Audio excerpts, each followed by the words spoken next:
Today on our Tech for Business podcast, Todd, our COO and CISO, and Nate, our Director of Cybersecurity, join us to talk again about Zero Trust, but we are focusing on a little bit more business, a little bit more of the ROI.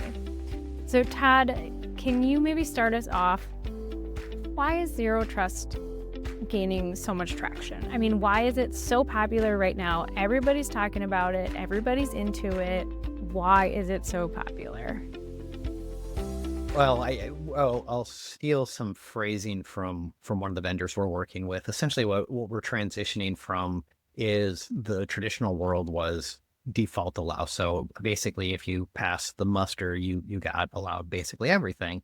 And we're transitioning to a new world of deny by default. So you don't really need access to everything to do your job. It just was super convenient because it made it a lot easier for everybody. And unfortunately, the world of cybersecurity has gotten horrible, and it just keeps getting worse. And so if you look at one of the better ways of architecting the future, it's the Zero Trust framework. And we're kind of on, I used the phrase in the past, we're on the precipice of whether or not now is the time. And as people are starting to get better at forecasting and budgeting, now is a great time to look at the architecture of your organization and saying, is this right for the future? I've made the digital transformation, if you want to use the buzz phrases, and I'm now largely leveraging the cloud. But now that the edge of my network has transitioned to the cloud, to remote workers, et cetera, my historical architecture probably does not scale appropriately. Thus, the people are starting to investigate, is it right for now and is it right for the future? Yeah. One thing I'd maybe just add on top is kind of the why is this concept has been around for quite some time now, right? It was just some of the solutions were hard to implement or very cost prohibitive because they're only available up at the enterprise space. And, here at CIT, where we're talking mainly in the SMB, small, medium business space here. But then additionally, I think there's just, general cultural trends that have also changed why this is happening. So, for example, the rise of Bitcoin, right? Bitcoin was around all the way back in 2011, but it wasn't until like 2017, 2018, right around there where the price of it started skyrocketing, right? And we've seen fluctuations of that over time. But threat actors said, hey, there's an anonymous coin that I can use to get payments. The regulations hadn't quite caught up quite yet. And then the ease of doing something like ransomware, right? We started to see things like ransomware as a service. You don't even need to develop your own ransomware. You just buy it from someone and you just take, a big cut, let's call it 70% of the cut, give 30% back to the developers. And so it became significantly easier to do these compromises, significantly easier to get paid. Regulations hadn't caught up quite yet. And the impact to the businesses became greater as well. And so that's when, we even saw, the U.S. government, they had put out the executive order improving the nation state's cybersecurity posture. And I think that was back in 2021 now, right? And it was an executive order designed for Zero Trust within the federal government and the need to actually move their initiatives forward as well. Then we love our marketing team, but marketing across everyone typically uses the word Zero Trust as kind of a buzzword at this point, right? Okay. But there's real intent behind it. And so all of that to be said is it's not just organizations pushing it. There's a lot of cultural shifts that influence why you need it. Yeah, it's kind of bled into the zeitgeist and the marketing terms out in the world. So we're hearing it all the time. And as much as I give our marketing team crap, we do love them. So. Yes. We're getting all this information out here. When we talk about, or when I hear people talk about Zero Trust, I always hear it in the terms of security and cybersecurity. But can you relate it or tell me a little bit more about how it aligns with broader business goals, with maybe how you're sort of running your business with remote work or with the cloud, kind of taking a step away from just security and having that bigger conversation? I'd probably just summarize it as saying business continuity, right? Sure. The cybersecurity, there's a connotation of security of we are just the people that say, no, you can't do that, right? And I think Yep. that's the wrong approach to cybersecurity. It's the yes, but let's consider, right? And so cybersecurity should be there to ensure that a business continues operating efficiently or, effectively, is saying, we're not going to have a major downtime due to ransomware. We spend our time making sure that backups are operational and everything. So when the event of some type of security incident or outage does happen, we can restore the business adequately and efficiently, right? So that's really the goal of cybersecurity, is business continuity and making sure that the overall risks have been reduced, because you're also trying to reduce the liability back to the business and maybe your shareholders. Yeah, I mean, kind of expanding on that a little bit, depending on where an organization is, in theory, organizations, whether they've documented it and made it formal or not, is not really important, in as much as they have decided that they have a level of risk they're willing to accept, whether that's measured as an appetite. I have little to no appetite for having a breach or something along those lines. And then they build their tolerance, right? I'm okay if I spend X amount of dollars to save Y. So inherently, most organizations have that. And so once you start to understand that, that business alignment starts to become pretty clear. But there are other things that are out there too that really drive it. I kind of mentioned it with the edge expanding. Is if you think about it in the context of the flexibility that it adds to an organization, depending on what their goals are. And that could be anything as broadly as I'm trying to transition off of the traditional IT that's in-house because it's hard to manage and update and blah, blah, blah. Or I'm trying to reduce costs, or I'm hiring internationally.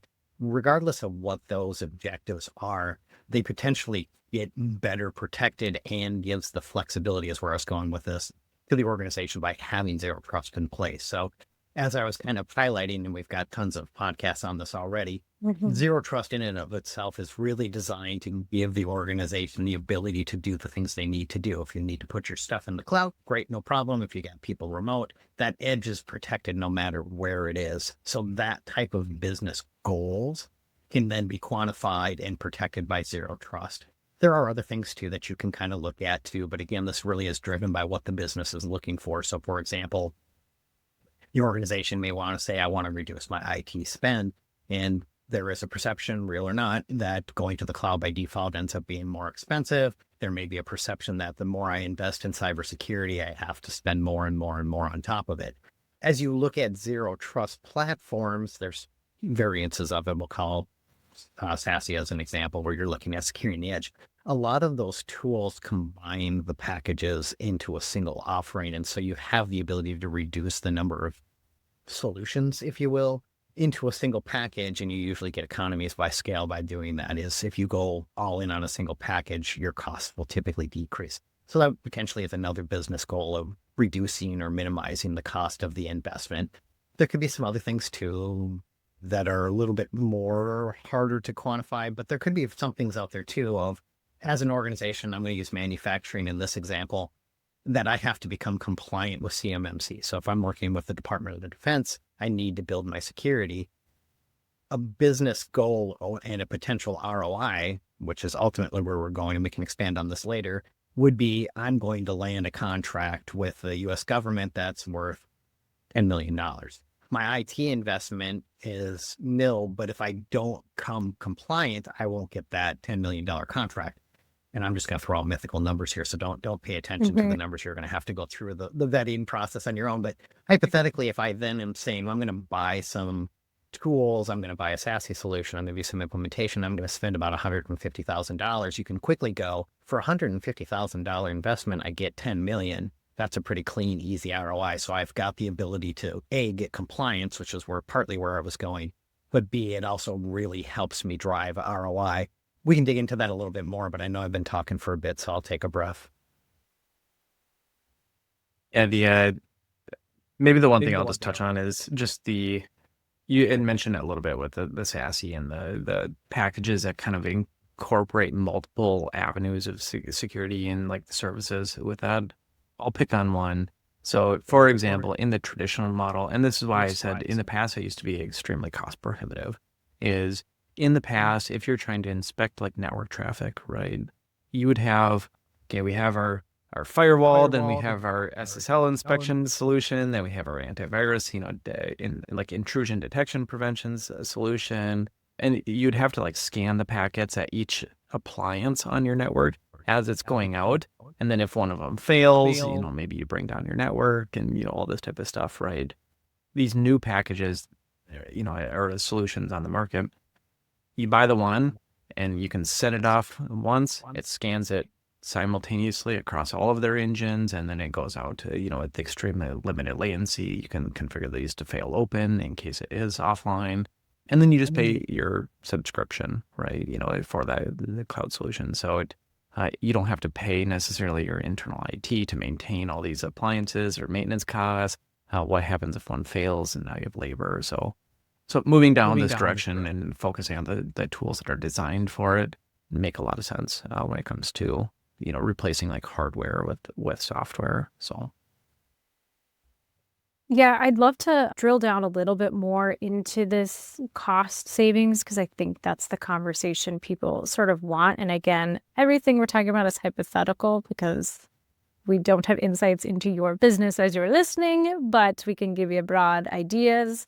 What I'm hearing is, there's maybe a little bit of setup and implementation for Zero Trust, but then I could get more business and then reducing risk. And it just feels like this scale. I mean, at what point am I really going to start getting that return after I have to invest in all the tools and the time and the energy? Because it does take that. Yeah.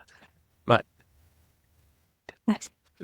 yeah, go ahead. Yeah, I was going to say the easiest ROI would be the one where I made the example is if I implement the tool sets and then I start to get business out of it. So again, just kind of clarifying that is a lot of them will be written into the contract as a request for proposal or whatever. But if you don't meet these standards, you won't get the business. So those ones are pretty easy to understand. If you've been on the path and you've made your investment, once you sign the agreement, you're basically there. So those ones are pretty straightforward and easy to quantify. There's a lot of other stuff that's out there that's a lot harder to quantify. And some of them are spread out over the course of years. And for what it's worth, there's tons of studies out there. I was reading one from Zscaler that got into the details of the likelihood of a breach decreases by roughly 55%. That's great. But if you start contemplating what that looks like over what period of time, is that 5 years? Is it 10? What does that look like? And so that return is it's a lot harder to physically measure it and say, yeah, I can stamp that on there and say, because I did this, I know I saved whatever, $250,000 because I avoided a breach in 2025. Those ones are much harder to measure, but doesn't mean they don't exist. Yeah, touching on that, and then I'll kind of circle back on why I was also laughing before speaking was in order to help quantify some of the models of how much should we spend to reduce risk or, and keep that stuff. There is something called the FAIR model. So I'm not going to get into too deep into this, but it is a model that's designed to quantify cyber risk and be able to make decisions on what do we need to continue doing and what's our total exposure, dollar wise. So then the reason why I was laughing before was I want to use Todd's favorite term is it depends. And the reason why is, Ariel, you had asked, how much do I spend before I finally start getting the ROI? And the reason why I say it depends is it depends on what solutions you're putting in place, right? And so you can, I'll go pick on vendors that say, hey, yeah, buy our solution, we're Zero Trust, and if you buy us, then you're done, basically, right? That's a load of BS. Not one tool is going to accomplish the needs of Zero Trust, right? It is a holistic approach. It's a cultural shift, that type of stuff. So you can go buy very expensive security tools that really don't offer you much protection in the long run, right? You need to be strategic with the ones that you're putting in place. This is one thing that I think CIT has actually done really well. We have taken a look at software stacks. We've taken a look at what is actively going to mitigate major risks and still be able to drive the business forward at cost-effective price points with ensuring that we don't have a lot of overlap between tools, right? And so one of the big things that we use is the cyber defense matrix. It's designed to help break this apart for you and make those educated decisions of where to start spending your money and where your still deficiencies are in your security posture, right? So you can do it strategically and get a faster ROI off your security stack if you're purchasing strategically. Just a couple dollars, maybe that I can throw out there as well, because Todd had mentioned Zscaler and like a 55% reduction. There's a lot of data out there that say, hey, the average cost of a data breach is like $4.5 million these days. Depends on the size of the organization. That is true, as you continue scaling up. In the SMB space, it's going to be closer to that, like $100,000 to $300,000, right? Where your losses come from is the cost of your insurance deductibles if you do have to pay, lost revenue, and then also, reputational damage if you have customer churn that comes off of a security incident. So, and then all the remediation work to actually, kind of address and resolve the security incident in the first place. So think the 100,000, 300,000. From there, you can start calculating what are the costs of our security solutions in place to then reduce the overall cost. So if we think that you're going to have a security incident over, maybe once every 5 years without these security solutions in place, you can calculate. Maybe that's a $50,000, $60,000. I'm not doing math in my head right now. It's $1,000 a year potential exposure, right? If we put these tools in place and it costs us $8,000 a year, maybe our potential exposure drops to about $15,000 a year, right? And so that's how you can start figuring out, am I paying for the right tools to be able to protect us? Lastly, and then I promise I'll stop talking. There are, like, IANS put out a study of how much people are spending on cybersecurity in various market segments. And so if you are in a more regulated industry like financial services, they tend to spend the most on cybersecurity in terms of their IT budget. So I think IANS posted that it was about 14% for the financial services. Healthcare was lower than that. They were about 8%, I believe. Now that might be changing because there's a lot of HIPAA proposed rules. The HIPAA proposed rule is trying to make them act more as like a financial services, so they might need to increase some of their spending. And then manufacturing is going to be significantly lower typically, unless you are in that DoD, CMMC space. Then your investment needs to significantly increase. So. Well, one thing I'll add on that, and if you've listened to the podcast, you've probably heard me say this ad nauseum, but I'm going to say it again, is even though the requirements may not be high today for your particular organization, it's coming, right? If you look at how almost everything is written, and I'll use the Department of Defense RFP that I mentioned earlier as an example, is the way that's written is whoever you're working with has to have the same level of security as you do. So that trickles down immediately, right? So that's your vendors, that's your suppliers, it's everyone, which ultimately means everybody's going to be under the same scrutiny. And you can already see some of that's happening. This was going to be my other example of an ROI, but you can see that happening in the world of cybersecurity insurances. They're starting to, I was going to use the term, put the screws to people, and that's probably not appropriate because that's not what insurance companies do. They help you reduce risk. Thank you to your insurance people out there. We love you.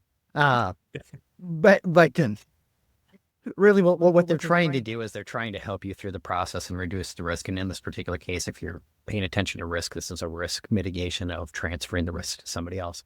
But where I was going with this, as Nate was kind of highlighting, as you're doing your investment, the insurance companies have a very good idea of the things that reduce the risk. And so they've got a playbook for all intents and purposes of the tools that they're looking to have in place.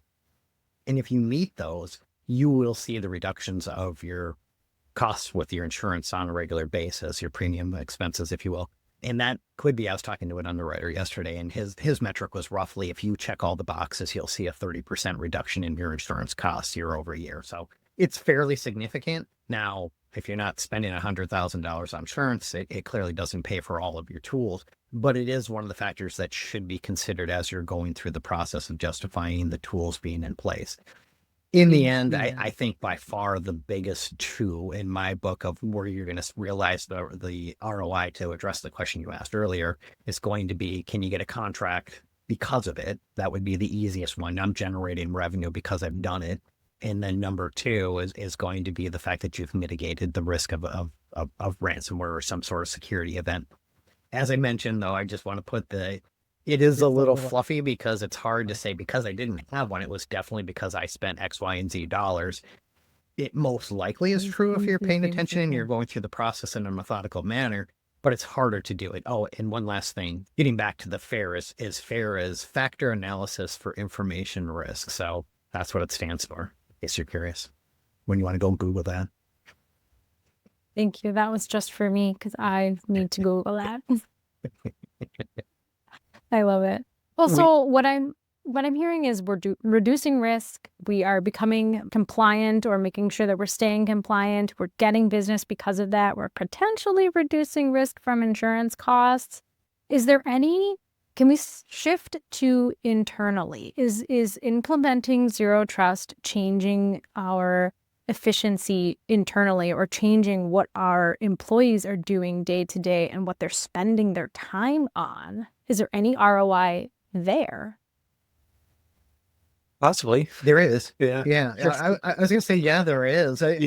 I'll kind of, I'll let Nate talk, but I just had to put my one little quip in because I can't help myself. But I would hesitate to get too terribly far into the nitty gritty. So for example, when you've got somebody doing that inside your organization, one of the examples we used to have in the good old days was if I had a printer in my office, I would save whatever, 2 minutes from walking down the hall, picking it up, coming back, et cetera. And therefore, over the course of the year, I saved myself and the organization $10,000.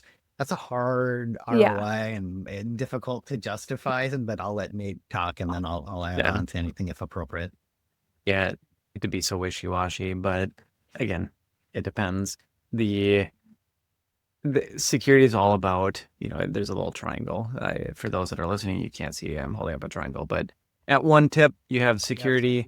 Down at the other tip, you have usability, and the other one is functionality. So you're always trying to find the balance within that triangle of where you want to be. Are you more leaning towards the security? Because if you are, you're going to sacrifice possibly some of the usability and the functionality, right? And so in terms of like productivity and efficiencies, yes, you can impact the usability and the efficiencies depending on how functional or how secure something needs to be. Likewise, you can balance it and find a healthy balance for whatever the risk tolerance of the organization is. Are there efficiency gains that you can get? Absolutely.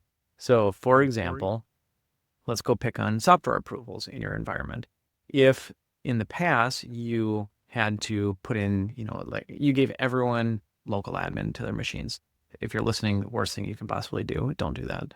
But if you do, great, you're super functional, you're not very secure, right? So then you say, let's just rip out, this local admin, and now an IT admin has to go put in their credentials, every time they have to do a new printer driver or something like that. You've now killed the efficiency in the sake of security. There are solutions that sit kind of in the middle there that offer both, right? And so that's where then software approvals, now you're reducing IT admin labor because you're letting the tool just automatically do like pre-approved actions. And so that's where you can really gain those efficiencies. Likewise, I'll go pick on like our favorite, like the SASE solutions, right? There's some good ones out there, but let's say you're doing an acquisition or a merger or something like that. You could spend significant amount of time trying to tie these two businesses together to start building out, how, maybe someone needs to access one system and the other company and one needs to access the other one. You can build this together to say, if you're in organization A, you can access just organization B's systems without having to grant full access to the corporate network. Likewise, you can go from company B to company A's resources and keep them fairly segmented but secure, with that. And so you've kind of reduced the overall burden because it's extremely easy to set something like that up. Lastly, efficiency gains with Zero Trust is, let's talk about just like identity, right? Identity is something that is near and dear to my heart. And being able to say, how do we ensure that our HR system is always reconciled with our identity solution, whether it's something like Okta, Azure, Active Directory, Google, you name it. When you build out a Zero Trust approach to your identity, is that automation directly feeding from your HR system is going to be extremely powerful. You've reduced the overall labor because now your IT admin doesn't have to always go spend all the time reconciling data, making sure that people are still employed or terminating.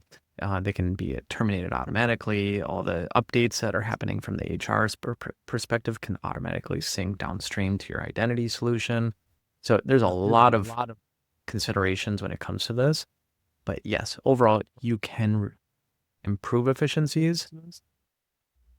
You just have to find that healthy balance for the business. Yeah, I agree with everything you just said, and I was kind of going down this path as well in my head of where I wanted to go next, and so I like the identity one as an example too. Is to answer your question directly, yes, there are additional savings, and the internal ones I think are actually kind of fascinating to some degree if you're a nerd like myself, especially if you look at the IT department. So I'll use an example of staying with identity passwords, for example. If one of your initiatives inside the organization is to go passwordless, we have another podcast for that. You should tune in. It's a great episode. But if it were to do that, one of the major things that you can get rid of is the fact that you have your staff resetting passwords on a regular basis. And while that doesn't sound like a big deal, the number of passwords, at least for CIT, it's significantly, and it's not even close, the highest things that we work on for our customer base is that password reset. There's tons of studies. You can just go Google it if you want to see the average, but the costs could be, depending on the size of the organization, upwards to $1 million if you're talking at the enterprise level of savings per year. But there are other things too, as Nate was kind of covering. If you're looking at VPN is historically, it's all license-based, but it also is heavy tech support requirements. And so as you start to transition off of those traditional tool sets, you start to realize efficiencies elsewhere as well. So the answer is yes, but you do need to be somewhat conscious about what you are trying to accomplish, right? You can't just go in going, I implemented Zero Trust, therefore I saved the organization $1 million. You have to say the initiative is, I am going to do X, Y, and Z, and now you can create the metrics that will help you measure that to determine whether or not you were successful. No. I mentioned the infrastructure cost could be decreased just because you are consolidating your tool sets. But going back to that a little bit further with the passwords in addition to is, and Nate's example for that matter is, you've built in efficiencies throughout your organizations. And even though I kind of poo-pooed the people walking down the hall to pick up a piece of paper off of the printer, it's legitimate. If I don't have to call tech support to get support, even if your support is incredibly inefficient and they can do that in 5 minutes, you still wasted 5 minutes times however many times that is per year. But if you're like most organizations, it's, hey, I called, they didn't answer. They called me back, but I was away from my desk. That ends up adding up to significant amount of times. And so you start to gain efficiencies rather quickly, and you on average start to see an increase of your employees' availability. I will, again, caution, we made this comment during the AI comments as well, is some of that is soft, it is squishy. So what did that person do with the half an hour time that they got back? I couldn't tell you. That's going to be dependent on your organization and how efficient your employees are. But there is savings there. I'm hearing longer lunches. I'm just kidding. Sure beats a half an hour one. Yeah. You guys get lunch? Lunch? Yeah. I have AI and I still don't get a lunch. So The life of a cybersecurity professional. Oh, man. Well, I want to make sure that we cover anything that you want to cover, but as we sort of come to a close, we have talked on other podcasts implementing Zero Trust and making sure you're doing it in the best way for your security. So now I'm interested in how can you where do you start with Zero Trust if you want to do what's best for your security, but also what's going to kind of jumpstart that ROI and get that best business benefit? I'll do a real selfish plug here is talk to CIT. We can help you out. But then additionally, we did a whole series of podcasts on Zero Trust and the maturity levels. And we kind of stepped you out. I don't remember the exact definitions, but let's call it like baseline, right? Is here's where you are today. Then there's an intermediate step, and then there's an evolving step, an advanced step, and optimal step. I hope those are the correct terms. But basically, we walk you through each level, and then in each level, there's also kind of pillars based off of, is it the identities? Is it the devices? Is it the data? Is it the workloads? And kind of approaching all of those topics together. So selfishly, go back, listen to those other podcasts. I'm sure Ariel would love to link those in the show notes, but that would be a great spot to start. Yeah, I agree. I mean, we've got a lot of stuff out there. There are some negotiations, or I'm sorry, some things that we consider non-negotiables. So there are things that, like, easy stuff is the stuff that the insurance organizations are looking for. So those are easy places to start getting wins. But in the end, I think it is going to depend on the organization. I hadn't said it yet, so I was obligated to fit it in there somewhere. Is as your organization starts to build the plan of what they're doing and what their expectations are, that's really going to help align where the best place to start is. For us, it almost, at CIT, we basically say it all starts with identity, right? If I can identify the device, the person, the location, I've really put myself in a good position to start to defend the organization, our data, and so forth. So that's typically where we start, but we do have a lot more information in some of those other particular podcasts. I don't remember the names of the stages either, but those should be definitive enough to kind of get your arms around where to start and what to be looking for. Now I've got to look it up. I know. I see on Nate's face. He's going to look it up right now. I'm trying to think. Optimal. Here it is. Traditional, down to bottom, initial, advanced, and optimal. There's four kind of tiers to that. Perfect. We got it. Yeah. Anything else you want to touch on this topic of Zero Trust and ROI?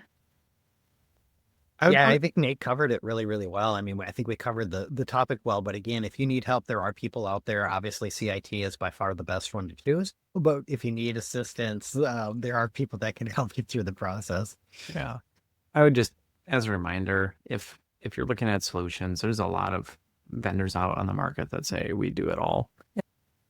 Cut through that a little bit.